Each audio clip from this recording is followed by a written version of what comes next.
These sessions are based on the book The Messiah Codes Unsealed. Hello, this is Luis once more. Welcome to the Messiah Codes. This is session 12, 6,000 Years, part 1. Before we begin this session, please let me remind everybody that these sessions are structured similar to a course, where the newer sessions are built on top of the earlier sessions. So it's likely that many questions that you may have been already answered or clarified in previous sessions. In other words, the arguments that the Jewish festivals mark the most important days in the life of Jesus and the church are first laid down in a very basic form in sessions 1 and 2. Then, from session 3 going forward, we explore and unseal in a detailed manner and using the Bible as the source of information the prophecies already fulfilled that confirm the reliability of the Word of God. To that end, we will use math, history, archaeology, astronomy, and other disciplines as support for the argument. And finally, we will challenge in a disciplined and strict manner the same math models using to unseal and prove the accuracy of prophecy already fulfilled to unseal prophecy yet to be fulfilled, such as the dedication of the Third Temple in Jerusalem in the year 2030. In this and the next sessions, we will analyze Genesis 6:3, where we read, "And the Lord said, My spirit shall not strive with man forever, for he is indeed flesh, yet his days shall be 120 years." This amazing prophecy limits the time that God will strive with humanity to 120 years. But more than 120 years have passed since that prophecy, and God is still striving with humanity. So, does the Bible tell us what type of years are those? And when those 120 years begin and end? Yes, it does. Let's begin. Let's first clarify that those 120 years, what are they, right? Certainly they are not related to the length of a human life. If it was related to the length of an individual life, then after my father died, he would be contending with me and then with my kids and then with my grandkids with no end. Moreover, God made that declaration before the flood. Yet, we can see that every patriarch after the flood until Abraham lived more than 120 years. So we see that, for instance, Shem lived 600 years, Arphaxad 438, Shelah 433 years, Eber 464 years, Peleg 239 years, etc. until we get to Abraham 175 years. If God was not referring to the length of a human life, what are those 120 years? Those 120 years are Jubilee years. The Jubilee Calendar consists of two parts. The first part is 7 times 7 equals 49 cycles, and the second part is a one cycle, which equals a total will equal 50 cycles, right? Therefore, 120 years times 50 cycles is 6,000 years. The last cycle begins after the Jubilee year 120 and covers a range from the year 6000 to the year 6049. This is an extra cycle. We're going to go over this. What we know for sure is that we won't get to the Jubilee year 121. The question now is, when did God begin to strive with humanity? It could not have been at the beginning of creation because there were no humans for the first 5 days of creation. Well, on the sixth day, God creates man. But was God then striving with man? No, he wasn't. Adam was living in harmony with God, and we read in Genesis 1:31, "Then God saw everything that he had made, and indeed it was very good. So the evening and the morning were the sixth day." What about when he created woman? Did God begin striving with humanity then? No. Adam and Eve were in the Garden of Eden, and their relationship with God was good, just as it was when God created Adam. In fact, they were innocent and didn't know sin, as we read in Genesis 2:25, and they were both naked, the man and his wife, and were not ashamed. What about when Adam and Eve sinned? Yes, that is when humanity got separated from the Creator. That is when God began to strive with humanity. The same day they sinned, they were thrown out of the Garden of Eden.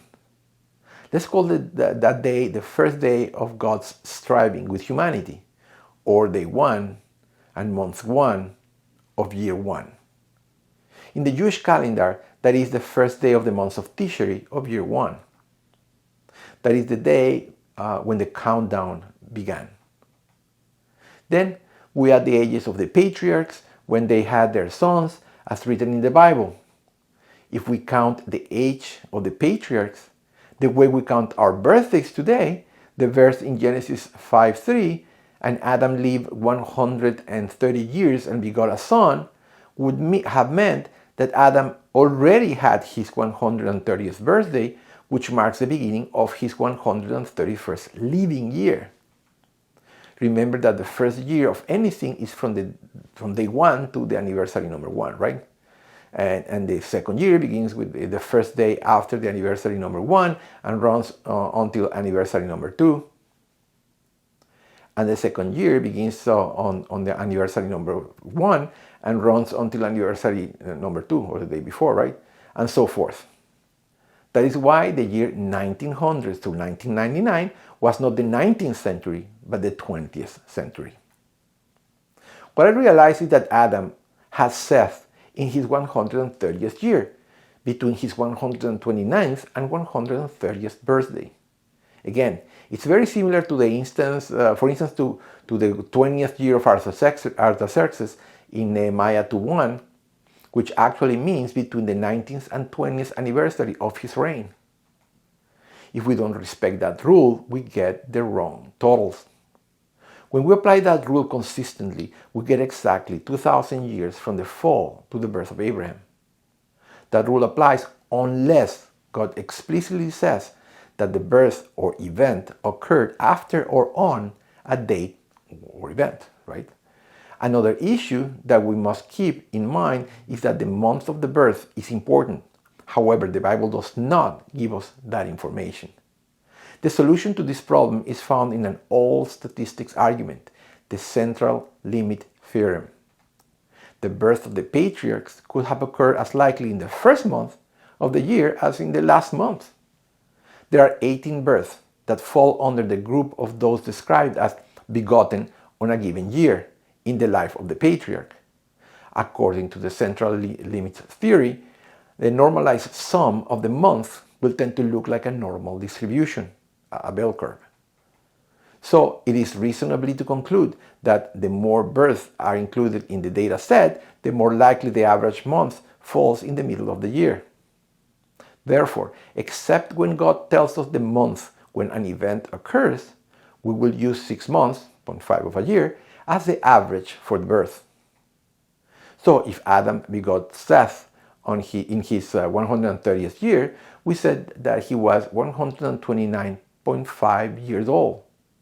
We will apply that rule to those 18 births. There are no data or math traps in the Bible. The outcomes of the models will confirm these conclusions. Let's begin the calculations.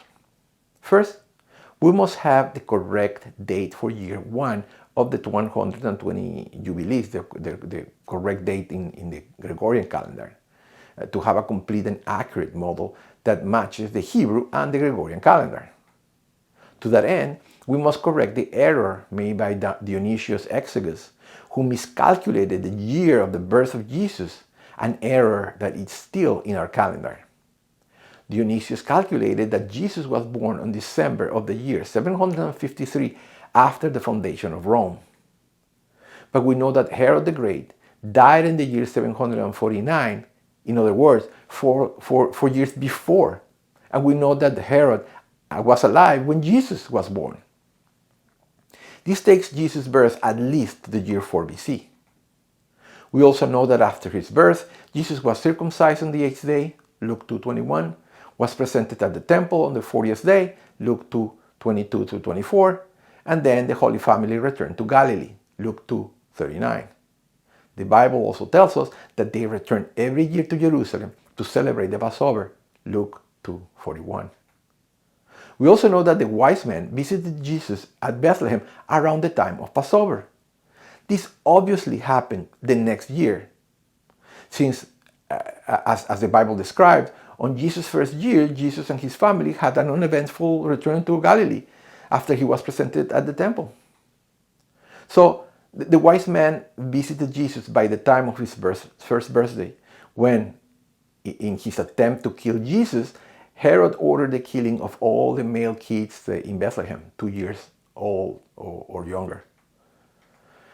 Therefore, Jesus' birth must have occurred on 5 BC, at least 1 year before Herod's death. We will confirm this conclusion when we decode Code 1, where we will show conclusive biblical and extra-biblical proof that 5 BC was the year of Jesus' birth.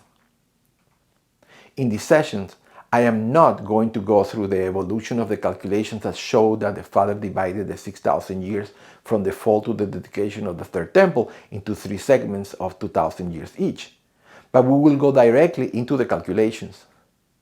We can read the book. You can read the book if you want those details. Apart from the 6,000 years, there are 2 other small segments chronologically speaking. But we never get to the 121 Jubilee of the Father contending with humanity. Once the model is completely built, all the answers will become obvious. So let's correct the initial Gregorian year. We take the 4,000 years from the fall to the birth of Jesus and add the 5 years that Dionysius Exiguus missed, and the count begins on the Gregorian year 4005 BC. Now that we are added back the error in our calendar, let's begin the countdown. The column titled Totals is the running year beginning with the first year after the fall. The next column titled Year is the running Gregorian year, so we can understand on what year in our calendar a given event occurred. So let's read again Genesis 5:3. And Adam lived 130 years and begot a son in his own likeness after his image and named him Seth. If Adam begot Seth in his 130th year, we use 129.5 years after the fall. Remember that we are using the day of the fall as the time the Father began contending with humanity. So we have here that Adam has Seth. The running year is 129 plus 2.5 after the fall, and that's the total of years also. And in the Gregorian calendar, that would be year 3,875. So we read then in Genesis 5:6, Seth lived 105 years and begot Enosh. If Seth begot Enosh in his 105th year, we use 104.5 years. Again, this is because the month is important when making running calculations, and God made sure to give us enough points of data that by applying the central limits theorem, we can approximate the average month of birth as a group. But we will use the month specified in the Bible when given. So Enosh was born 234 years after the fall, on the year 3771 BC in the Gregorian calendar. And then we read in Genesis 5:9, Enosh lived 90 years and begot Canaan. If Enosh begot Canaan in his 19th year, we use 89.5 years old. So Canaan was born in the year 323 after the fall, which would be the year 3681 BC in the Gregorian calendar. We continue using the same methodology for the first 10 births from Adam to Noah. We read in Genesis 7:6, Noah was 600 years old when the flood waters were on the earth. So Noah was 599.5 years when the flood began. By the way, for all the calculations, I use Excel's worksheets. So we continue using the same modeling rule for the birth until we get to the flood.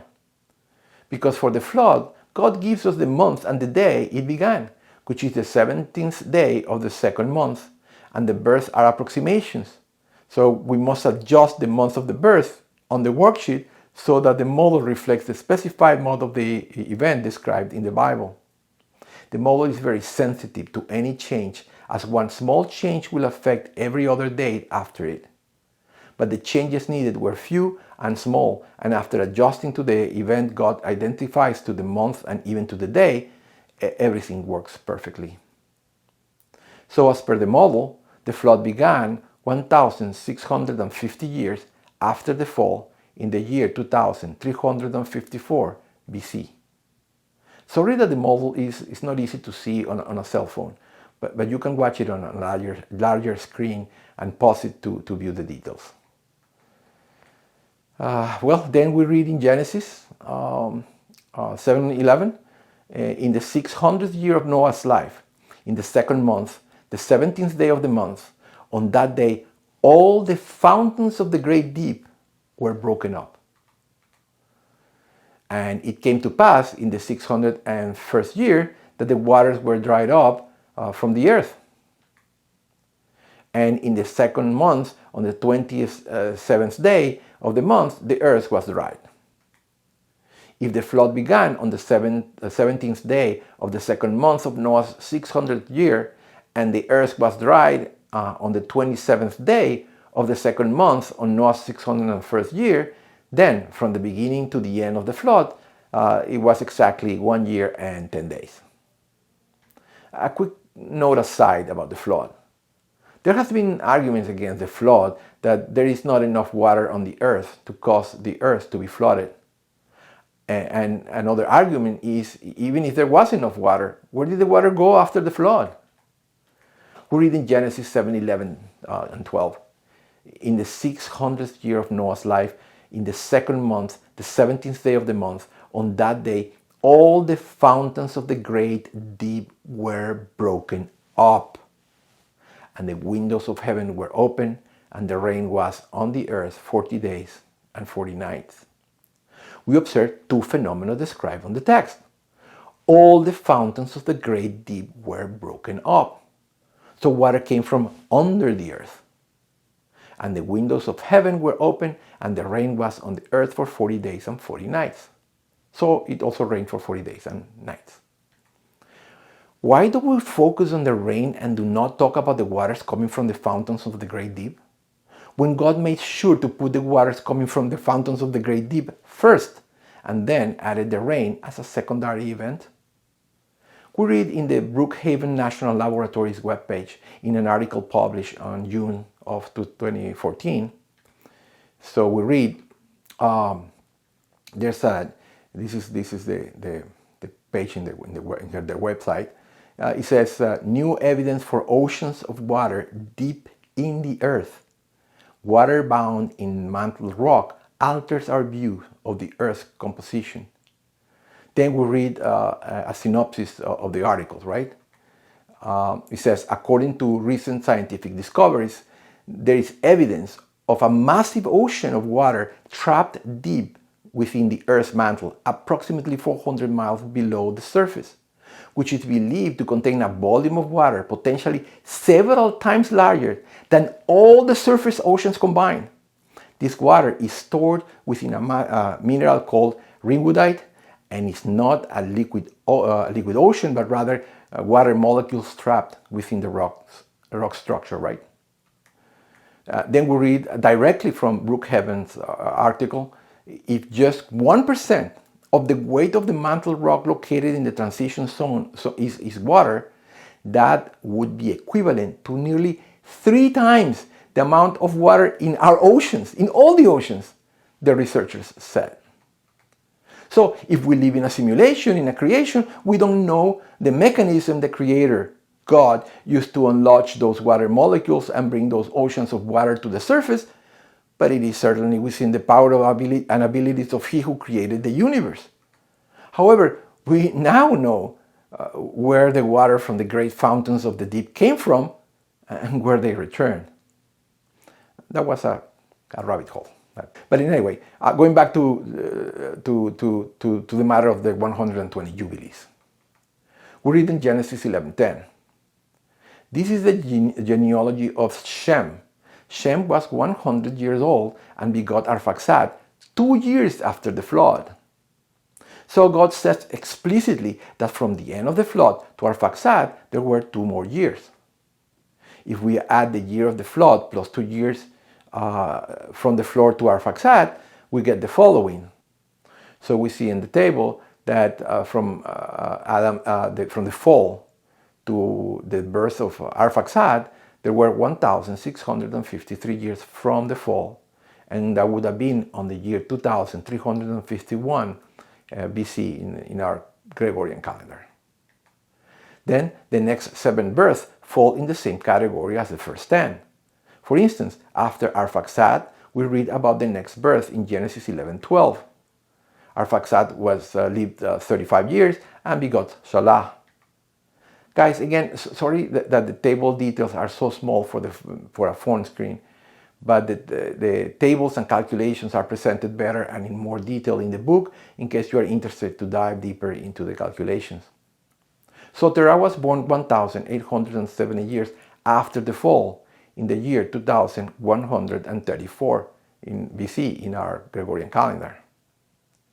The last birth to be calculated is Abraham's. To calculate his birth takes a little simple math, but all the information we need is in the Bible. So you will read in Genesis 11:32, so the days of Terah were 205 years, and Terah died in Haran. Then in Genesis 12:4, and Abraham was 75 years old when he departed from Haran. And in Acts 7:4, and from there, when his father Terah was dead, he, Abraham, moved him to his land, Canaan, in which you now dwell. That gets us to the following calculation. Terah died when he was 205 years old. Abraham left Haran at age 75 when his father died, so we deduct 75 years. So the age of Terah when he had Abraham was 130 years. So Terah was in his 130th year when he had Abraham between his 129th and 130th birthday. Therefore, we use 129.5 years, and we add that to get to the final calculation. When we add the information to the model, then we land at the end of the 2000th year after the fall.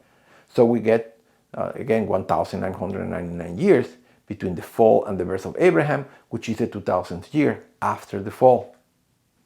This solves the first of the 3 2,000-year segments that complete the 6,000 years that we originally calculated. But remember that the Lord, this is from the time of the fall to the third temple.